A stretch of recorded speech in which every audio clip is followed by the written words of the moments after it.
임종석 대통령 비서실장과 스티븐 비건 미 국무부 대북정책 특별대표가 어제 만났습니다. 한미 간 비핵화 공조 방안을 논의했습니다. 북한 정권의 변화를 이끌어낼 수 있을지 주목됩니다. 앞서 교황의 방북이 가시화된 것도 북한 정권 변화에 마중물이 될 것이란 기대가 나왔죠.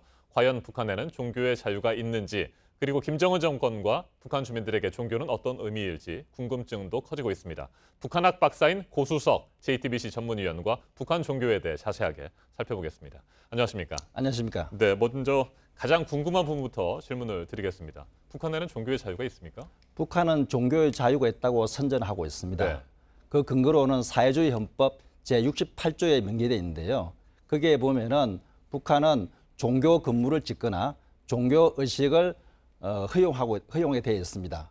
그런데 문제는 북한의 종교의 자유는 이까지입니다. 네. 서방 세계가 말하고 있는 선교나 포교, 종교 집회의 자유 같은 경우는 북한에는 금지되어 있습니다. 북한 국가 사회의 질서를 해친다고 보기 때문이죠. 네, 종교의 자유가 사실상 없다는 얘기인데 그렇다면 종교는 아편이다. 이 같은 마르크스 사상이 여전히 북한에서 중요하기 때문입니까? 네, 그렇습니다. 북한은 종교가 부르주아 지배의 정당성을 제고하고 있다고 보고 있습니다. 그렇기 때문에 종교 집회 같은 경우는 절대 금지하고 있고요. 네. 하지만 최근 들어서는 종교가 가지고 있는 사회적 기능들, 그런 것들은 북한 체제 유지에 도움된다고 보기 때문에 아하. 조금씩 유연해지고 있습니다. 네. 그런데 흥미로운 사실 하나 있지 않습니까? 김정은 위원장의 할아버지 김일성 주석의 외가가 개신교 집안이었다고요? 네, 그렇습니다. 김일성 주석의 아버지 김형직, 어머니 강박석은 독실한 기독교 신자였습니다. 김형직 같은 경우에는 어릴 적 꿈이 목사였고요. 네. 강박석의 경우는 아버지가 평양시에서 유명했던 목사였습니다.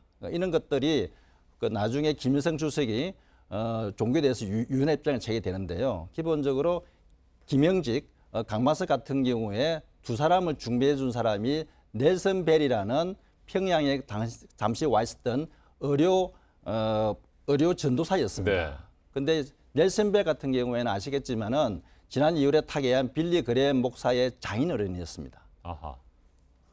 종교의 의미, 북한 주민들에게는 어떤 의미일까요? 북한은 기본적으로 종교 본연의 의미는 갖지 않고요. 김일성, 김정일, 김정은의 유일 사상 체계 테두리 속에서 제한적이고 한정적 의미를 가지고 있습니다. 쉽게 말해서 종교는 유일 사상 체계를 지원하는 수단을 보시면 되고요. 그렇기 때문에 김일성, 김정일, 김정은은 신과 같은 존재고요.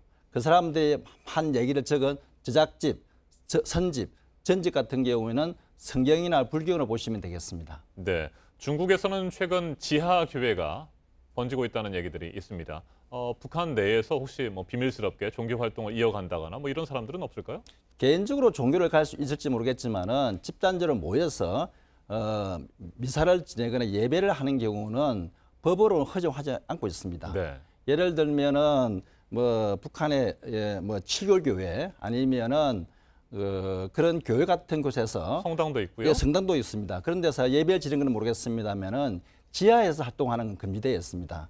이런 것들을 보면은 기본적으로 북한은 매주 토요일마다 생활총회라는 게 있습니다. 네. 그걸 통해서 자기 비판도 하지만 상호 비판을 하는 그런 구조가 있습니다.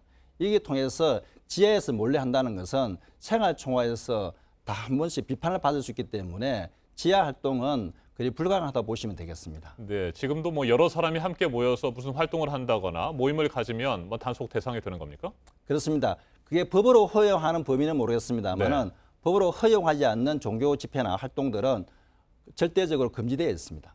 네, 남북 간의 4대 종단 교류 행사도 가끔 진행되고 있지 않습니까? 북한에서는 어떤 사람들이 이 4대 종단 교류 행사에 참석을 하고요. 어떤 활동들을 합니까? 주로 김일성 종합대학교 종교학과를 졸업한 사람들이 네. 우리 남측에서 올라간 그 종교 지도를 만나기도 하고요. 그 사람들은 어떤 신앙의로서의 종교를 가지고 있는 것이 아니라 하나의 직업으로 보시면 됩니다. 쉽게 말해서 스님도 결혼할 수 있고요. 그렇기 때문에 그런 사람들을 우리가 종교 지도자기보다는 북한에서 종교를 직업으로 가지고 있는 사람으로 보시면 되겠습니다. 네, 프란치스코 교황 내년에 방북을 할 것으로 보이는데 교황이 방북을 하게 되면 북한 내에서 종교의 자유가 다시 허용되는 그런 계기가 될 수 있을까요? 어떻게 보십니까? 그거는 기본적으로 북한 사회를 보면은 그 교양의 방문으로 종교의 자유까지는 접근하지 않을 거고요. 네. 기본적으로 교양에 가지고 있는 지도자로서 종교 지도자로서의 의미, 세계 정치 지도자의 의미이기 때문에 북한의 위상이 올라갈 것에 기대.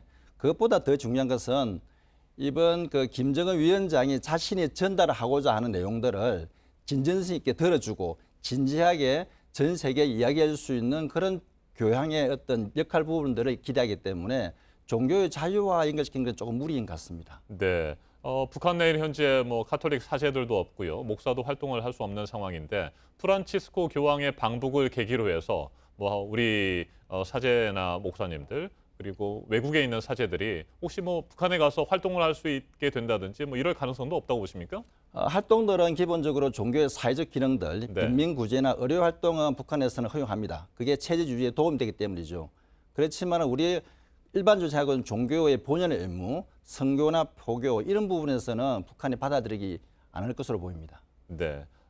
그러니까 북한은 프란치스코 교황의 방북을 계기로 해서 정상 국가의 이미지를 세계에 알리고 싶은 그런 의도가 많다고 보면 되겠군요. 그게 더 큰 의미가 있고요. 기본적으로 조금 전에 말씀드린 대로 김정은 위원장이 국제사회에서 하고 싶은 이야기를 교양을 통해서 전달하고자 하는 게 가장 큰 목적으로 보입니다. 알겠습니다. 여기까지 듣겠습니다. 고수석 위원님 말씀 잘 들었습니다. 감사합니다.